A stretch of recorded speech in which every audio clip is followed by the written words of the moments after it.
नमस्कार दोस्तों, मैं सुभाष शुक्ला स्वागत करता हूं आपका तक्षशिला ट्यूटोरियल के ऑनलाइन चैनल पर। दोस्तों, जैसा कि हमने कल एक नया लेसन स्टार्ट किया है और लेसन का नाम हमारा क्या है, उपसा संयोजी यौगिक, और लेसन नंबर हमारा कौन सा है, लेसन नंबर हमारा 12 है। दोस्तों, उसका एक लेक्चर हम ले चुके हैं, यानी कल के दिन में आपका एक लेक्चर हो चुका था, लेक्चर नंबर 12.1। सो दोस्तों, आज का हमारा लेक्चर रहेगा लेक्चर नंबर 12.2।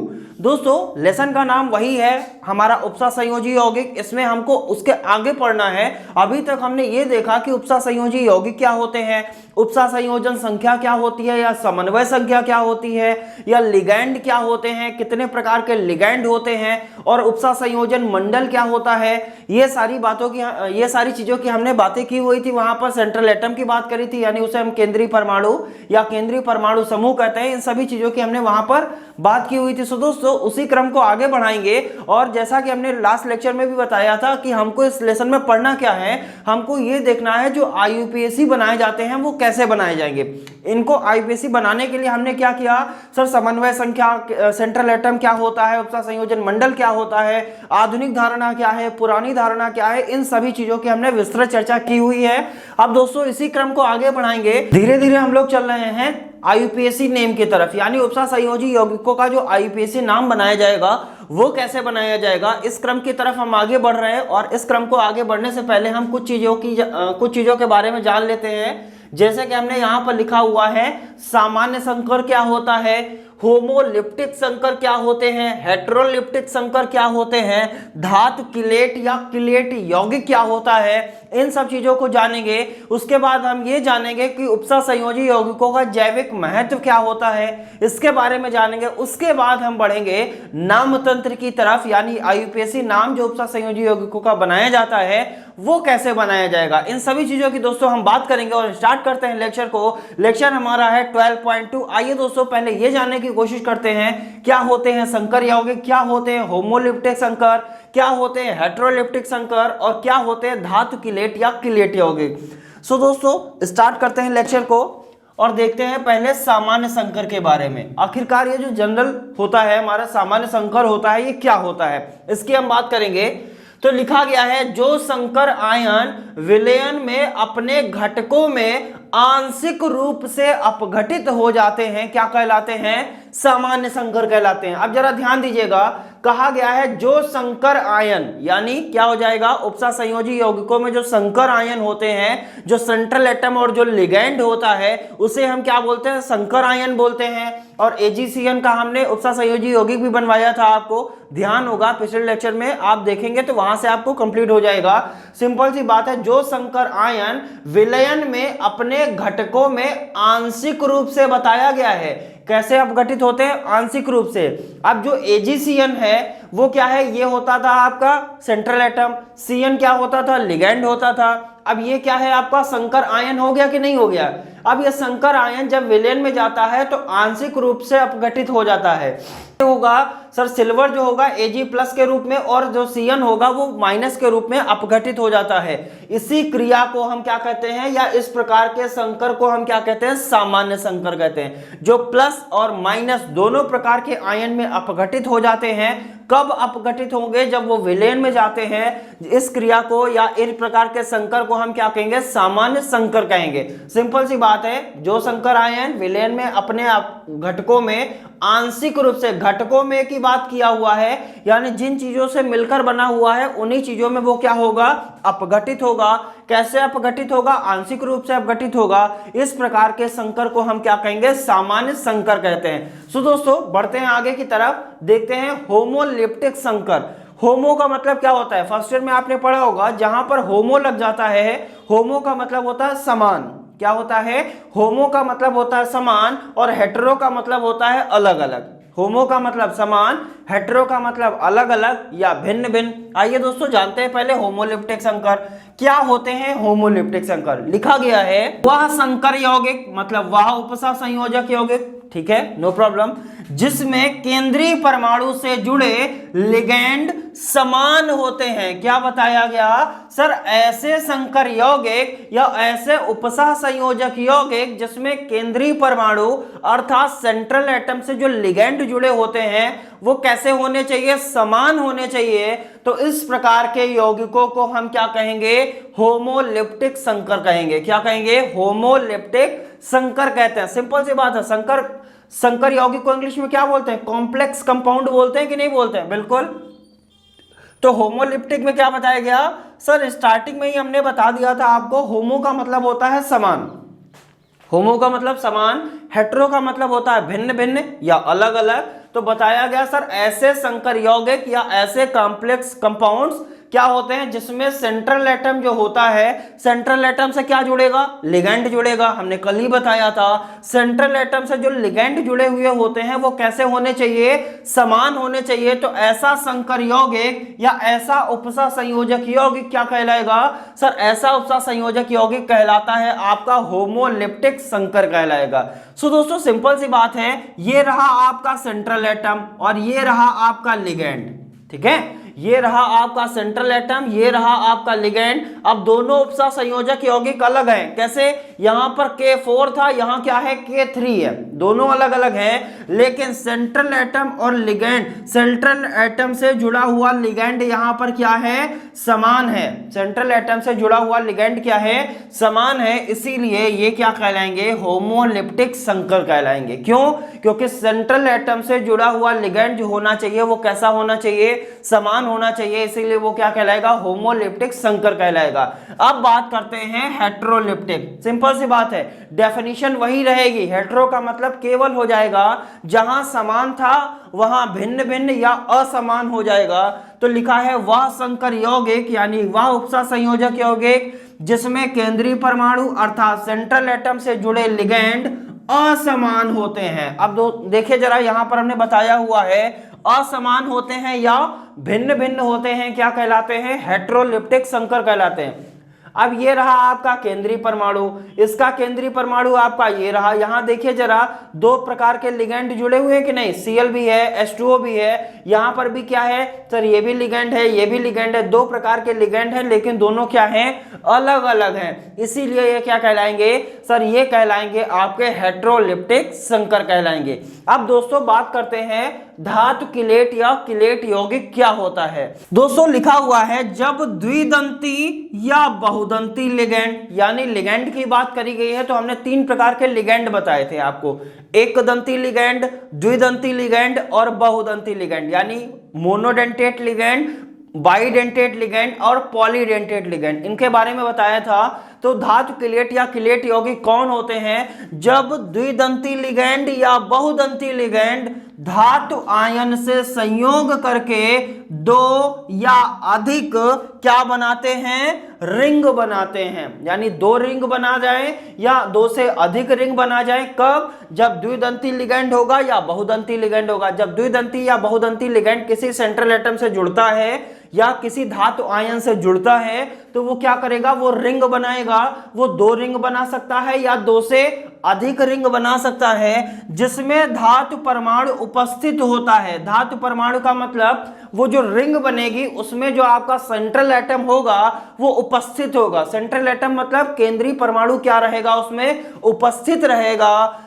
तो परिणामी पदार्थ, इसी पदार्थ को हम क्या कहेंगे? धातु किलेट या किलेट यौगिक कहेंगे। सिंपल सी बात है सर, जब कोई द्विदंती लिगैंड या कोई बहुदंती लिगैंड क्या करता है? रिंग बनाता है। जब वो रिंग बनाएगा तो उसके अंदर क्या होगा? सेंट्रल एटम होगा। सेंट्रल एटम होने से वो एक प्रकार का यौगिक बनाएगा। उसे ही हम क्या कहेंगे सर? उसे ही कहेंगे धातु किलेट या किलेट यौगिक कहते हैं। सिंपल सी बात है। इस रिंग को क्या कहेंगे? Chelate ring. यानी ये जो रिंग बनी हुई है उस रिंग को क्या कहेंगे? किलेट रिंग कहेंगे।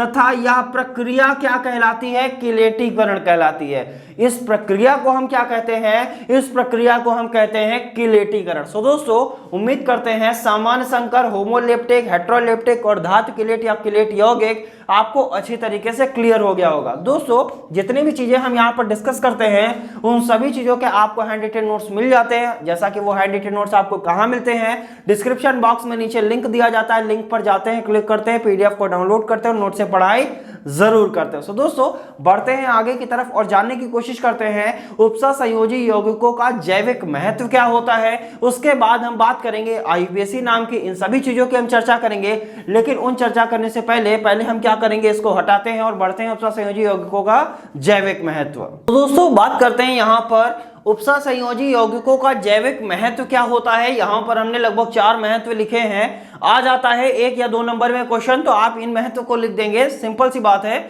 नंबर आपको मिल जाएंगे। पहला महत्व क्या है? प्रकाश संश्लेषण की क्रिया में, यानी जो उपसा संयोजी यौगिक होते हैं उनका महत्व क्या होता है? प्रकाश संश्लेषण की क्रिया में इनका उपयोग होता है। नेक्स्ट पॉइंट है ऑक्सीजन वाहक के रूप में। वाहक मतलब क्या होता है? ऑक्सीजन को ढोने वाला, ऑक्सीजन वाहक के रूप में इसका होता है। नेक्स्ट पॉइंट क्या है? जैविक महत्व होता है। नेक्स्ट पॉइंट है जैविक निकायों में इलेक्ट्रॉन के स्थानांतरण के लिए होता है। एंजाइमों की उत्प्रेरक सक्रियता के लिए होता है, यानी एंजाइम की भी ये सक्रियता को क्या कर देते हैं? बढ़ा देते हैं। कौन बढ़ा देता है? उपसा संयोजी यौगिक। इसीलिए हमने कहा उपसा संयोजी यौगिकों में जैविक महत्व क्या होता है? प्रकाश संश्लेषण में इलेक्ट्रॉन के ऑक्सीजन वाहक के रूप में इलेक्ट्रॉनों के स्थानांतरण के लिए होता है और हमारा क्या होता है? एंजाइमों की सक्रियता को बढ़ा देता है। अब दोस्तों बढ़ते हैं नाम तंत्र यानी नॉमेनक्लेचर की तरफ, जो आईपीएसी नाम की हम बहुत दिन से बात कर रहे हैं, यानी कल भी हमने बात करी हुई थी, आज भी बात की हुई है। सो दोस्तों बढ़ते हैं नाम तंत्र की तरफ और नाम तंत्र में हम कुछ इंपॉर्टेंट पॉइंट्स को जानेंगे, कैसे हम इनका आईयूपीएसी नाम बनाएंगे। इन पॉइंट्स को जानने की और समझने की कोशिश करते हैं। तो सबसे पहले हम क्या करेंगे, उन पॉइंट्स को यहां पर क्या करेंगे? मेंशन करेंगे, उसके बाद समझने की कोशिश करेंगे। दोस्तों बात करते हैं नाम तंत्र की, यानी उपसा संयोजी यौगिकों का जो नाम तंत्र बनाया जाता है या जो नॉमेनक्लेचर होता है या जो आईयूपीएसी बनाया जाता है वो कैसे बनाया जाता है। जैसा कि हमने अभी बात किया था आपसे, कुछ इसमें पॉइंट्स हम मेंशन करेंगे, उन पॉइंट्स को समझेंगे जिससे हमको नाम तंत्र करने में बहुत ही आसानी हो जाएगी। वरना हम यहाँ पर नाम तंत्र आपको समझाते रहेंगे, आप समझते रहेंगे, ना हम समझा पाएंगे ना आपको समझ में आएगा। सो दोस्तों बात करते हैं यहाँ पर पहले नाम तंत्र के कुछ पॉइंट्स यहाँ पर देख लेते हैं, जिससे हमें यह समझने में आसानी हो जाएगी कि नाम तंत्र आखिरकार कैसे बनाया जाएगा। सो दोस्तों यहाँ पर हमने कुछ पॉइंट्स लिखे हैं, इसके अलावा जब इसको हटाएंगे तो कुछ और पॉइंट्स को मेंशन करेंगे, जिससे आपके नाम तंत्र बनाने की प्रक्रिया क्या हो जाएगी? कंप्लीट हो जाएगी।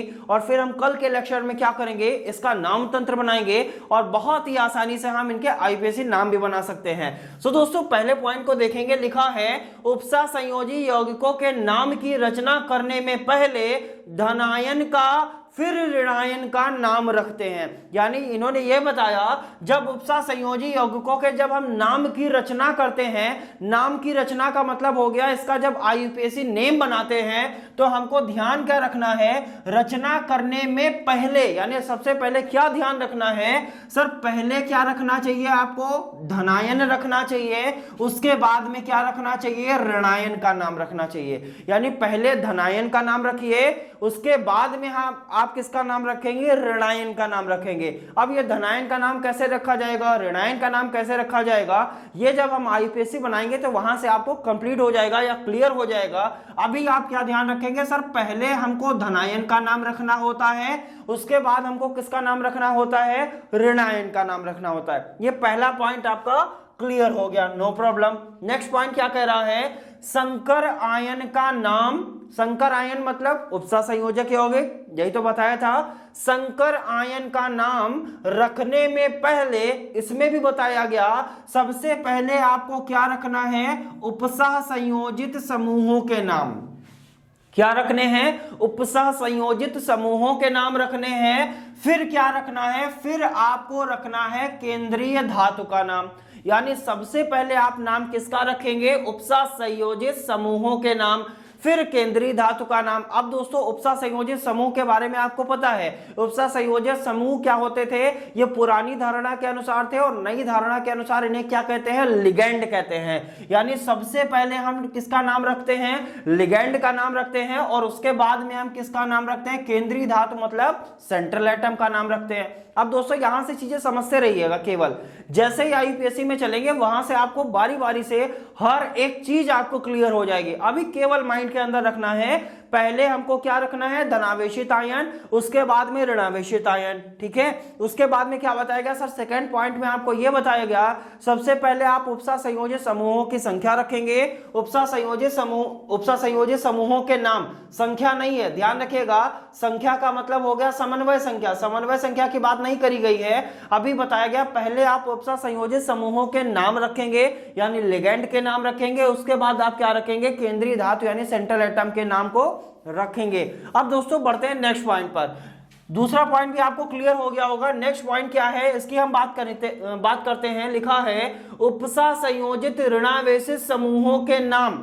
अब यहां पर जो लिखा गया है ये, इसको शॉर्ट में अगर हम बोले तो है क्या, ये उपसा संयोजित ऋणावेशित समूहों के नाम। अब ये जो ऋणावेशित समूह हैं ये क्या होते हैं, आपके लिगेंड ही तो होते हैं। इसको आप उपसा संयोजित ऋणावेशित समूहों के नाम बोलिए या शॉर्ट में आप इसको क्या बोल सकते हैं, लिगेंड। ये सब आप कब समझ पा रहे हैं, जब हमने आपको सारी चीजें समझा के रखी हुई हैं कि उपसा संयोजित समूह क्या होते हैं, उपसा संयोजन संख्या क्या होती है, या समन्वय संख्या क्या होती है, या लिगेंड क्या होते हैं, पुरानी धारणा क्या होती है, आधुनिक धारणा क्या होती है, ये सारी चीजें आपने ऑलरेडी समझ के रखी है। अगर कुछ भी समझा हुआ नहीं है तो आप पिछला लेक्चर उठा के देख सकते हैं, वहां से चीजें आपको आसानी से क्लियर हो जाएंगी। सो दोस्तों बताया गया उपसा संयोजित ऋणावेशित समूहों के नाम, उनके साधारण नाम के अंत में आइड आदि के स्थान पर क्या लगा देते हैं, ओ लगा देते हैं। अब आपको अभी ये नहीं समझ में आया होगा, सिंपल सी बात है, इन्होंने जो बताया, कहा जो लिगेंड होते हैं उनके जो साधारण नाम होते हैं उनके अंत में जो आइड लगा होता है, आइड क्या करना है सर, आइड को हटाना है और ओ को लगाना है। सिंपल सी बात है, जो लिगेंड होते हैं या जो उपसा संयोजित ऋणावेशित समूह होते हैं उसके अंत में या उसके जो नाम होते हैं उसमें क्या लगा होता है, आइड लगा होता है। आइड को हटा दीजिए, ओ को लगा दीजिए, और कब लगाएंगे, जब हम क्या करेंगे, इसका नाम तंत्र बनाएंगे। नाम तंत्र मतलब आईयूपीएसी बनाएंगे। किसका आईयूपीएसी बनाएंगे, उपसा संयोजित यौगिकों का जब आईयूपीएसी बनाएंगे तो जो लिगेंड होते हैं उनके अंत में जो आइड लगा होता है उसको हटाना है। अब जरा समझेंगे, यहां पर हमने लिखा लिगेंड या उपसा संयोजित ऋणावेशित समूह। अब कुछ एग्जांपल यहां पर हमने दिए हैं, इनको ध्यान रखेंगे, इनके नाम आप ध्यान रखेंगे तो कभी भी गलत नहीं होगा। सिंपल सी बात है, अगर हमने यहां पर, अभी आप इसको भूल जाइए, अगर हमने लिख दिया Cl- तो आप इसको क्या बोलेंगे सर, आप बोलेंगे इसे हम कहते हैं क्लोराइड, यही तो बोलते हैं क्लोराइड आयन, यही तो बताया गया सर। ऋणावेशित आयन बताया गया सर, ऋणावेशित आयन क्लोराइड में बना दिया तो इसको क्या बोलेंगे, CHLORIDE, यही तो बोलेंगे कि नहीं। अब हमको क्या बताया गया सर, जब आईयूपीएसी बनाएंगे तो ये जो आइड लगा है इसको क्या करना है, हटाना है। जब आइड हटाएंगे तो यहां पर क्या लगाएंगे, ओ लगाएंगे, CHLORO। अब जरा इसको पढ़िए, आइड को हमने क्या किया, अभी आपको नहीं समझ में आ रहा होगा, इसको थोड़ा सा और अच्छे से लिख देते हैं, RIDE। ये वाला आइड आपको क्या करना है, हटाना है। आइड हटाया, ओ लगाया, अब इसका नाम क्या हो गया, क्लोरो। क्या हो गया, क्लोरो। हुआ कि नहीं हुआ। जैसे हम लिखते हैं Br-, को क्या बोलते हैं, सभी को पता है सर, इसे बोलते हैं ब्रोमाइड, BROMIDE। आइड हटाना है, ओ लगाना है, यानी BROMO। हो गया कि नहीं हो गया, ब्रोमो हो गया। फ्लोराइड F-, इसको क्या बोलेंगे सर, सिंपल सी बात है, FLOROIDE, फ्लोराइड। आइड हटाना है, ओ लगाना है, FLORO, फ्लोरो। अब दोस्तों उम्मीद करते हैं ये चीजें आपको समझ में आई होंगी, इसको हटाते हैं। अब दोस्तों बात करते हैं यहां पर, जैसे ये क्या है आपका, क्लोराइड है। क्लोराइड को हमने क्या लिखा, क्लोरो लिखा। क्यों लिखा, क्योंकि आइड को हटाना है, ओ को लगाना है। तो Cl माइनस को क्लोराइड नहीं बोलेंगे उपसा संयोजी यौगिकों में, बल्कि क्या बोला जाएगा, क्लोरो बोला जाएगा। Br माइनस को ब्रोमाइड नहीं बोला जाएगा, क्या बोला जाएगा, ब्रोमो बोला जाएगा, या बोला जाएगा या लिखा जाएगा, आप कुछ भी समझ सकते हैं। I माइनस को क्या बोलेंगे, आइडो बोलेंगे। F माइनस को क्या बोलेंगे, फ्लोरो बोलेंगे। O माइनस को बोलेंगे ऑक्सो, क्या बोलेंगे, ऑक्सो। O को क्या बोलते हैं, अगर हमने लिख दिया O मतलब ऑक्साइड, O मतलब ऑक्साइड, आइड लगा है, आइड हटाइए, O लगाइए, क्या हो जाएगा, ऑक्सो हो जाएगा। O2 माइनस, अगर 2 माइनस लग गया तो सिंपल सी बात है, अगर हम आपसे बोले H2O2 तो इसका नाम क्या होगा, हाइड्रोजन पर ऑक्साइड। क्या होता है, हाइड्रोजन पर ऑक्साइड होता है। अब आइड को हटाना है, अगर पर ऑक्साइड में आइड को हटा देंगे, O को लगा देंगे तो क्या हो जाएगा, पर ऑक्सो हो जाएगा। क्या हो जाएगा, पर ऑक्सो हो जाएगा। नेक्स्ट, OH माइनस को बोलते हैं हाइड्रोक्साइड, यही तो बोलते हैं। अब आइड हटाइए, O लगाइए, अब क्या हो जाएगा सर, हाइड्रोक्सो हो जाएगा। क्या हो जाएगा, हाइड्रोक्सो हो जाएगा। क्यों हुआ, क्योंकि आइड को हटाना है, O को लगाना है। नेक्स्ट, Cn माइनस को क्या बोलते हैं, साइनाइड, आइड को हटाइए, O को लगाइए, क्या हो जाएगा, साइनो हो जाएगा, नो प्रॉब्लम। NO2 नाइट्राइड बोलते हैं, क्या बोलते हैं, नाइट्राइड बोलते हैं इसको। आइड को हटाएंगे, O को लगाएंगे, क्या हो जाएगा, नाइट्रो हो जाएगा। नाम ध्यान रखेंगे, अगर ये नाम आप मिस कर जाएंगे या भूल जाएंगे या ध्यान नहीं आएगा तो आपका आईपीएससी गलत हो जाएगा। अगर आपने क्लोराइड को क्लोराइड लिख दिया, लेकिन ये कब बताया गया, जब ये लिगेंड में यूज किए जाएंगे। कब यूज किए जाएंगे, लिगेंड में। अगर उपसा संयोजन मंडल के बाहर ये हैं, ये भी हम आगे बताएंगे, जब आईपीएससी बनाएंगे तो वहां से समझ जाएंगे। जब ये उपसा संयोजन मंडल के बाहर होंगे तो इनका जो नाम है हम वही लिखेंगे, लेकिन अगर ये लिगेंड के रूप में लिए गए हैं तो हम क्या लिखेंगे सर, Cl को क्लोरो, Br को ब्रोमो, I को आइडो, F को फ्लोरो, O को ऑक्सो, O2 को परऑक्सो, OH माइनस को हाइड्रोक्सो, Cn माइनस को साइनो, NO2 को नाइट्रो बोलेंगे। अब दोस्तों इसको हटाते हैं, कुछ और नाम है उनको भी हम देख लेते हैं। तो बात करते हैं, जैसा कि हमने यहां पर कुछ नाम और लिखे हैं जो आपके लिए इंपॉर्टेंट है। जैसे हमने क्लोराइड को क्लोरो लिखा, ब्रोमाइड को ब्रोमो लिखा, हाइड्रोक्साइड को हाइड्रोक्सो लिखा। इसी प्रकार SCN माइनस को क्या लिखेंगे, थायोसाइनेटो। क्या लिखेंगे, थायोसाइनेटो। नाम ध्यान रखेंगे, SCN माइनस, ये बहुदंती लिगेंड में हमने इसका यूज किया था। SCN को क्या लिखेंगे, थायोसाइनेटो लिखेंगे। ONO माइनस को लिखेंगे नाइट्राइटो। क्या लिखेंगे, नाइट्राइटो लिखेंगे।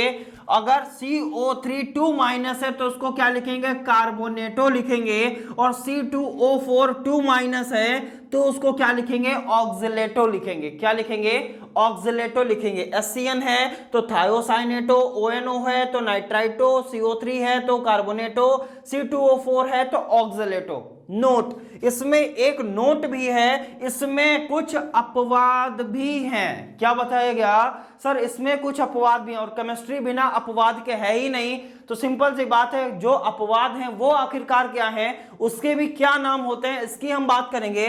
जैसे अगर आपको लिगेंड की जगह H2O लगा मिल जाए, क्या लगा मिल जाए, लिगेंड के जगह पर, या लिगेंड जो हो वो आपका H2O हो, तो आप उसको वाटर नहीं लिखेंगे या जल नहीं लिखेंगे, बल्कि आप उसको क्या लिखेंगे, एक्वा लिखेंगे। क्या लिखेंगे, एक्वा। इसी प्रकार अगर NH3 लगा मिल जाए तो आप इसको अमोनिया नहीं लिखेंगे, बल्कि आप इसको क्या लिखेंगे, एमीन लिखेंगे। नाम ध्यान रखेंगे, नाम बेटा आप आज प्रैक्टिस करिएगा, कल हम जब नाम तंत्र बनाएंगे या आईपीएससी बनाएंगे तो आप बहुत ही आसानी से चीजों को कवर कर पाएंगे।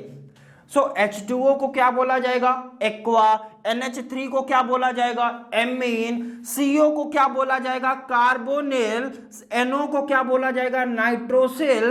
और CS को क्या बोला जाएगा, थायोकार्बोनिल। क्या बोला जाएगा, थायोकार्बोनिल। H2O को एक्वा, NH3 को एमीन, CO को कार्बोनिल, NO को नाइट्रोसिल, CS को थायोकार्बोनिल। सो दोस्तों उम्मीद करते हैं आपको first, second and third point आपको अच्छी तरीके से क्लियर हो गया है। अब बढ़ते हैं आगे की तरफ और देखते हैं कुछ और इंपॉर्टेंट पॉइंट्स। दोस्तों बात करते हैं नाम तंत्र की कुछ और नेक्स्ट पॉइंट हमारे क्या है। यहां पर हमने 3 पॉइंट और मेंशन किए हुए हैं। इन 3 पॉइंट्स को आप पढ़ लेंगे, फिर जब हम नाम तंत्र बनाएंगे तो आपको बहुत ही आसानी रहेगी, जिससे आप नॉमेनक्लेचर आसानी से कर सकते हैं। सो दोस्तों यहां पर लिखा गया है उपसा संयोजित समूहों की संख्या या समन्वय संख्या, यानी अब यहां पर समन्वय संख्या की बात की गई है। जो संख्या हम लिगेंड के नीचे छोटे ब्रैकेट के नीचे छोटी सी लिखते थे, तो उसकी बात करी जा रही है। कहा गया उपसा संयोजित समूहों की संख्या, उसे ही क्या कहते हैं, समन्वय संख्या। उपसा संयोजित नाम में डाई, ट्राई, टेट्रा, पेंटा, हेक्सा आदि जोड़कर लिखते हैं। अभी आपको ये चीज क्लियर नहीं हुई होगी। सिंपल सी बात है, आपसे क्या बताया गया, सर उपसा संयोजित यौगिकों की जो समन्वय संख्या होती है, जो छोटा सा ब्रैकेट लिखते हैं उसके नीचे यहां पर जो नंबर लिखते हैं, तो वो जो उपसा संयोजित समूह का जो आप नाम लिखेंगे उसमें आपको क्या जोड़ना पड़ेगा, सर डाई जोड़ना पड़ेगा, ट्राई जोड़ना पड़ेगा, टेट्रा, पेंटा, हेक्सा आदि जोड़कर लिखते हैं। जैसे हम सपोज कर लेते हैं, मान लेते हैं Cl है और Cl में लिखा गया 4, ठीक है। हालांकि ऐसा नहीं है, चलिए हम यहां पर लिख लेते हैं, या Cl को लिख लेते हैं 2, ठीक है, नो प्रॉब्लम। Cl को क्या लिख लिया गया, 2 लिख लिया गया। अब हम आपसे पूछे सर इसका नाम क्या होगा, तो इसे तो बोलेंगे क्लोरो। क्यों बोलेंगे, क्योंकि हमने बताया था आइड हटाएंगे O लगाएंगे। अब जब यहां पर 2 लिखा गया तो ध्यान रखिएगा, सर 2 को क्या बोला जाता है, डाई बोला जाता है। क्या बोला जाता है, डाई। अगर 2 होगा तो डाई लिखेंगे, 3 होगा तो ट्राई लिखेंगे, 4 होगा तो टेट्रा लिखेंगे, 5 होगा तो पेंटा लिखेंगे, 6 होगा तो हेक्सा लिखेंगे। सिंपल सी बात है।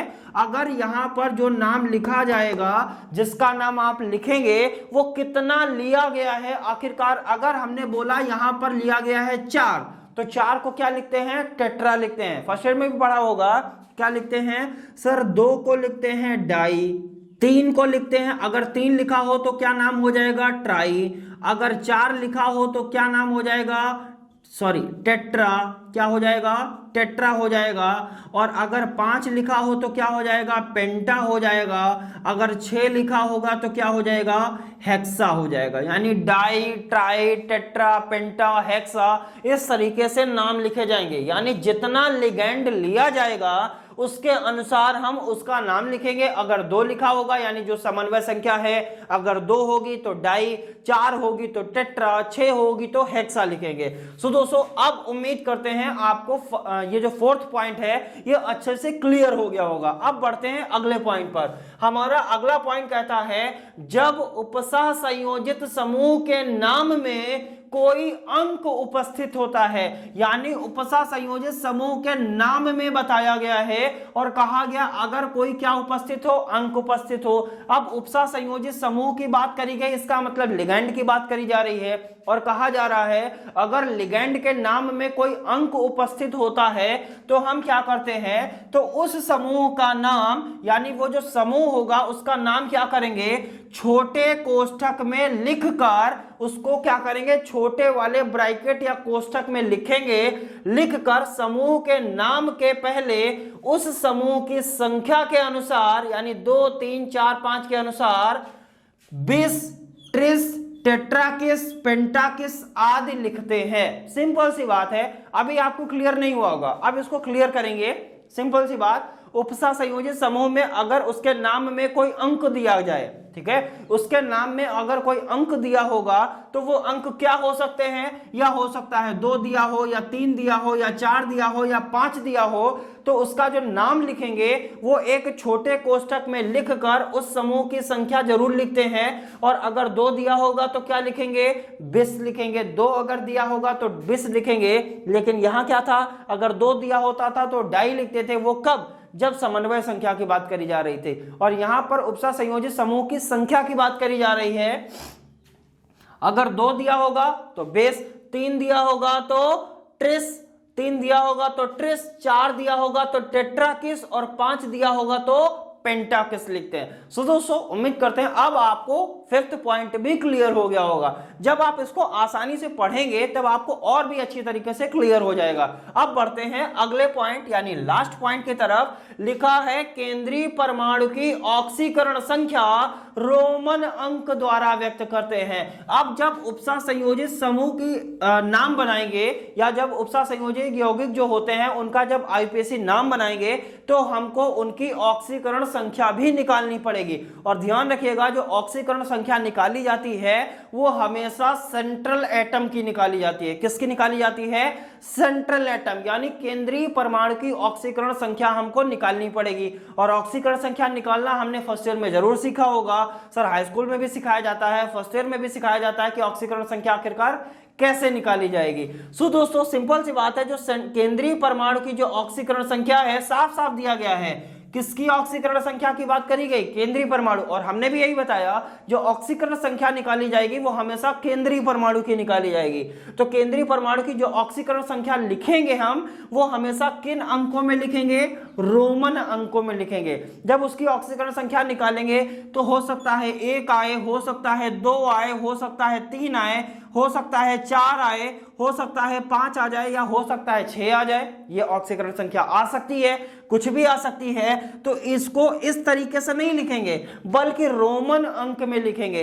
1 लिखा होगा तो उसको इस तरीके से लिखेंगे, 2 को इस तरीके से, 3 को इस तरीके से, 4 को इस तरीके से, 5 को इस तरीके से और 6 को इस तरीके से। रोमन अंक भी आपने पढ़े होंगे। सो दोस्तों उम्मीद करते हैं उपसह संयोजित यौगिकों के बारे में जो नॉर्मल सा नॉलेज था यह आपको अच्छे से क्लियर हो गया होगा। मिलेंगे नेक्स्ट लेक्चर में, इसका आईपीएसी नाम बनाएंगे और भी कुछ चीजें समझने की कोशिश करेंगे। तब तक के लिए आपका बहुत बहुत धन्यवाद।